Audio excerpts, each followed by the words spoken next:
दोस्तों, media story news में आप सभी का स्वागत है। 543 सीटों के लिए वोटिंग खत्म हो गई है। सातों के सात चरणों के मतदान कंप्लीट हो चुके हैं। कल जिस तरीके से आप लोगों ने देखा होगा कि वोटिंग हुई, उसमें खूब मनमानी भी की गई कई जगहों से।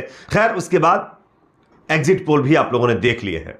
मीडिया में कोई भी मीडिया चैनल 350 से कम सीटें भारतीय जनता पार्टी यानी मोदी जी को देता हुआ नजर नहीं आ रहा है। सबके सब, कोई 400, कोई 380, तो कोई 400 से भी ज्यादा सीटें देते हुए नजर आ रहे हैं। तो चलिए हम भी आपको 3 और एग्जिट पोल दिखाने वाले हैं।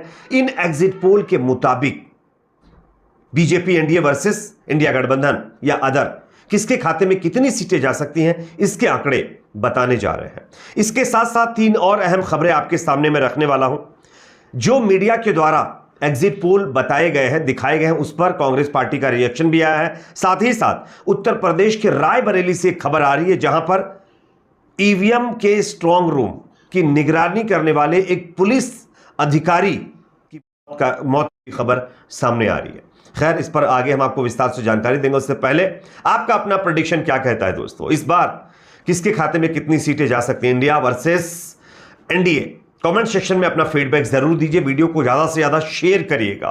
चैनल पर अगर आप नए हैं तो सब्सक्राइब कर लीजिए और बेल आइकन को प्रेस करना ना भूलें। चलिए बात करते हैं सर्वे के आंकड़ों की। मीडिया चैनलों के अंदर जितने भी मीडिया चैनल वाले हैं, जो मैं गोदी मीडिया की बात कर रहा हूं, सब के सब भारतीय जनता पार्टी की सरकार बनाते हुए नजर आ रहे हैं। शायद आपने भी ग्राउंड रियलिटी देखी होगी, जो कि एग्जिट पोल से बिल्कुल भी मिलान नहीं खाती, एग्जिट पोल से बिल्कुल भी नहीं मिलती। खैर, क्या करें, मीडिया की अपनी मजबूरियां हैं जो कि उनको ये सब करना पड़ रहा है। खैर, जो भी हो, 4 तारीख को सब एग्जैक्ट पता चल जाएगा। उससे पहले चलिए मीडिया के सर्वे के बाद अब डिजिटल मीडिया के जो सर्वे सामने आ रहे हैं, उसके आंकड़े हम आपको बताने जा रहे हैं। सबसे पहले इंडिया अलायंस की तरफ से, यानी तमाम विपक्षी पार्टियों की तरफ से अपना एक इंटरनल सर्वे करवाया गया, जिसमें 295 सीटें जो है वो इंडिया गठबंधन जीत सकता है, ऐसी जानकारी सामने आ रही है। यानी इंडिया गठबंधन के खाते में 295 सीटों का जो आंकड़ा है वो जा सकता है, ऐसा इंडिया गठबंधन का अपना मानना है। उनका अपना इंटरनल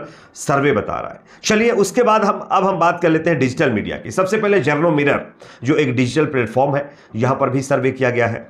इस मीडिया संस्थान के मुताबिक इस बार बीजेपी सत्ता में वापसी नहीं कर रही है।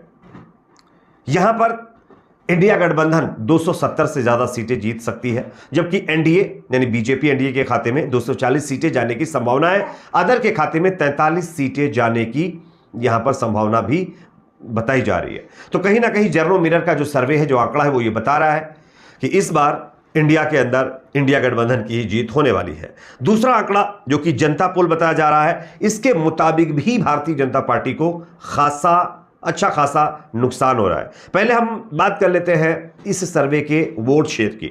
भारतीय जनता पार्टी के खाते में यहां पर अगर हम वोट शेयर की बात करें तो लगभग 42.6% वोट जा सकता है, जबकि अदर के खाते में 8.9% वोट जा सकता है, जबकि इंडिया गठबंधन के खाते में 48.5% वोट जाने की संभावना है।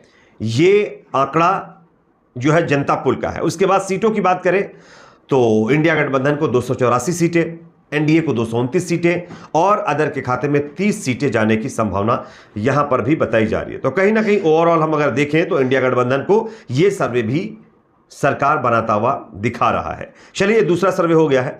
अब तीसरे सर्वे की बात करते हैं, जो कि यहां पर जो है सत्यम टीवी का यह सर्वे है।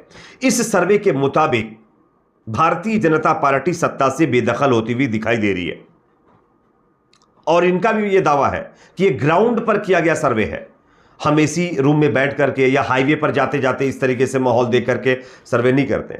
हम जनता के बीच जाकर के उनके मुद्दे, उनकी राय देख करके, जान करके सर्वे करते हैं। उसके मुताबिक, यानी सत्यम टीवी के मुताबिक 185 से 250 सीटें भारतीय जनता पार्टी यानी एनडीए जीत सकती है, जबकि इंडिया अलायंस 225 से 285 सीटें जीतने की संभावना है। यानी यहां पर मामला काफी कांटे का दिखाया गया है 543 सीटों में से। तो ये फिलहाल 3-4 बड़े एग्जिट पोल मैंने आप लोगों को दिखा दिए हैं। इसके मुताबिक भैया यहां पर जो है किसी भी तरीके से भारतीय जनता पार्टी वापसी नहीं कर रही है। भारतीय जनता पार्टी मोदी सरकार के 400 प्लस का सपना अधूरा रह सकता है अगर ईवीएम या फिर चुनाव में किसी तरीके का कोई झोल नहीं किया गया तो। वैसे इसको करने की कोशिश लगातार की जा रही है। गृह मंत्री अमित शाह आप देख सकते हैं कि 150 से ज्यादा डीएम से सुबह से लेकर के शाम तक कल उन्होंने 7वें चरण के मतदान के दौरान बात की है। यहां पर कांग्रेस पार्टी ने आरोप लगाया है कि गृह मंत्री अमित शाह ने ये जो 150 से ज्यादा डीएम से बात की है उनको डराने की धमकाने की भी उन्होंने खुल्लम खुल्ला कोशिश की है, जो कि निहायत ही शर्मनाक और अस्वीकार्य है। यह जयराम रमेश की तरफ से जानकारी मीडिया को दी गई है। तो कहीं ना कहीं कोशिशें जारी हैं, हर तरीके से अपना अपना जो है एक तरीके से ताकत लगाई जा रही है। देखना होगा ये ताकत कहां तक सफल होती है। चलिए अब हम आपको बताते हैं कि यहां पर कांग्रेस पार्टी ने मीडिया के द्वारा दिखाए गए सर्वे पर क्या राय रखी है। कांग्रेस पार्टी की जो प्रवक्ता है सुप्रिया श्रीनेट, उनका क्या कहना जरा सुन लेते हैं, उसके बाद आगे चर्चा करेंगे। ये सरकारी एग्जिट पोल है, ये नरेंद्र मोदी के एग्जिट पोल है। जनता ने भी एक एग्जिट पोल किया और उसका आंकड़ा 295 इंडिया के फेवर में आ रहा है। ये साइंटिफिक तरीके से जो हमारी मीटिंग यहाँ पर चली, हमारा हर एलआई वहां पे प्रेजेंट था, उन्होंने आंकड़े लिखकर कौन कौन सी सीट है, कितनी मार्जिन से भी जीत सकते हैं, इस पर भी चर्चा हुई। तो मेरा अपना मानना है कि सब घटक दलों के नेता यहाँ पर थे, शीर्ष नेतृत्व के लोग थे, उन लोगों ने उस पर चर्चा करी। बड़ा साइंटिफिक तरीके से हम लोगों को अंदाजा है कि हम कितनी सीटें जीत रहे हैं। 295 से एक सीट कम नहीं होगी, ये वृहद परिवार अभी बढ़ेगा ही। और तो मुझे लगता है जनता के एग्जिट पोल में और सरकारी एग्जिट पोल जो टीवी पर दिखाकर, जैसा कि दोस्तों आप लोगों ने सुन लिया, ये सुप्रिया श्रीनेट है जो कि कांग्रेस पार्टी की स्पोक पर्सन है। उनके मुताबिक ये कहा जा रहा है कि टीवी पर वो सरकारी एग्जिट पोल आप लोगों ने देख लिया होगा, लेकिन जो जनता का सर्वे वो यही कह रहा है कि इंडिया अलायंस 295 प्लस सीटें जीतने जा रहा है। तो चलिए ये तो मैंने आपको दिखा दिया। अब अगला अपडेट जो कि आ रहा है उत्तर प्रदेश के रायबरेली से, जहां पर ईवीएम के अंदर यानी ईवीएम जिस स्ट्रांग रूम में रखी है उसकी रखवाली करने वाले एक पुलिस अधिकारी का मामला सामने आया है। मैं आपको उनकी तस्वीर दिखाना चाहता हूं, आप देख सकते हैं। अली शोहराब नाम के एक्स अकाउंट पर इस खबर को ट्वीट किया गया और लिखा गया है कि उत्तर प्रदेश रायबरेली में ईवीएम स्ट्रांग रूम की निगरानी कर रहे यूपी पुलिस के सब इंस्पेक्टर दया शंकर सिंह की हुई अचानक, यानी वो हमारे बीच नहीं रहे हैं। अब उनका अचानक इस तरीके से इस दुनिया को अलविदा कह जाना और वो भी स्ट्रांग रूम की रखवाली करते वक्त, ये कहीं ना कहीं लोगों के मन में एक शक पैदा करने वाली बात है। हालांकि भले ही कुछ ना हो, हम ये दावा नहीं कर रहे कि कुछ और ही मामला होगा, लेकिन लोगों की तरफ से ये जरूर शक किया जा रहा है कि कुछ ना कुछ कहीं झोल करने की कोशिश तो नहीं की जा रही है। देखना होगा, अगर कोई इस पर इन्वेस्टिगेशन हो, मामले की जांच हो, तब पता चलेगा। वैसे भी जांच भी कौन करेगा? एजेंसियां, इन्वेस्टिगेशन करने वाले लोग या फिर मतलब प्रशासन, वो सब कहां किस तरीके से किसके कब्जे में रहकर काम कर रहा है, इस पर भी लोग तरह तरह के आरोप लगाते हैं। खैर, इस पर आपकी अपनी क्या राय है कमेंट सेक्शन में जरूर बताइएगा, अपना प्रेडिक्शन जरूर शेयर करिएगा। मीडिया स्टोरी न्यूज चैनल को सब्सक्राइब जरूर कर लीजिए। आज के लिए इतना ही, मिलते हैं कुछ और अपडेट के साथ।